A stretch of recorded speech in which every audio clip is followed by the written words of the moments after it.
We always want to set up Pro Tools for the type of job we're doing, so let's set up Pro Tools for an efficient workflow for editing this sound effect. We're in the Edit window. There are other windows in Pro Tools, but for now, Edit gives us all we need to see. So if you're seeing a mix window that looks like this, or perhaps it's tall and thin like that, let's close that and jump back to the Edit window. Across the top, we have options for the timeline. I'm going to choose minutes and seconds. Then I'm going to click this little arrow and say main ruler only. These are helpful parameters that we may want to look at for other types of jobs, but not for this one. Right now, all I need is minutes and seconds. So main ruler only. The idea here is to set up an efficient workspace. We created this track as part of the import process. Pro Tools said, should I put this file on your timeline or over here in the clip bin? And we chose timeline, so here it is. So we can create tracks in other ways too. We can resize a track. I can grab down here at the bottom and stretch it. I often see students working in a tiny little space like this, and I wonder why, when you have a very nice workspace available to you. Perhaps the best way for a single track, one track editing, is to go over here into this ruler, click, and say Fit to Window. And then it will use all the available space. For now, we don't need this Tracks menu, this Groups menu, and this Clips menu. So let's hit these arrows in the lower left-hand corner and the lower right-hand corner and hide those windows for now. Our clock is about 1 minute and 5 seconds long or so. So let's take a look at the minute and 5 seconds all the way to the right here, and we do that by Command and right bracket, Control right bracket on a PC.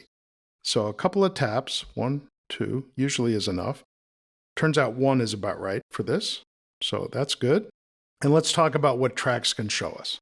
I'm going to roll over here to the Edit Window Views. So that little button, if I click the triangle, it replicates the choices in the View menu, Edit Window Views menu. So if I, for instance, add comments here, then if I go to View, Edit Window Views, Comments is checked there. I'll take them off here, and they go away here. Now it can show you lots of information. Let's say all. And now we have a whole lot of information between us and the audio file, and sometimes we don't want that. In fact, most of the time we don't want that. One way to get rid of what you don't want is to option click on these column headers, and they will just disappear and come back when you need them. To the right of that is a little clock and an arrow, and that's how you change from samples to ticks as far as resolution on the timeline. Rule of thumb, audio gets samples, MIDI gets ticks. Tracks can record, and the red button is the Record Enable button. Or they can be soloed, or they can be muted. Each track has a meter, that's this tall green line here, that monitors the level for that track. So just like stoplights, green is good, yellow is caution, and red is danger. In this case, danger means we might overload the converters and cause clipping, digital distortion.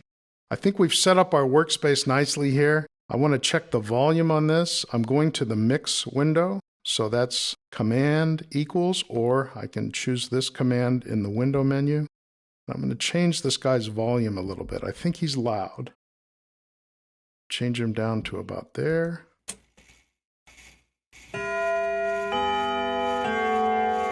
All right, that seems about right for our job. We'll take a look at how we actually chop this up in the next movie.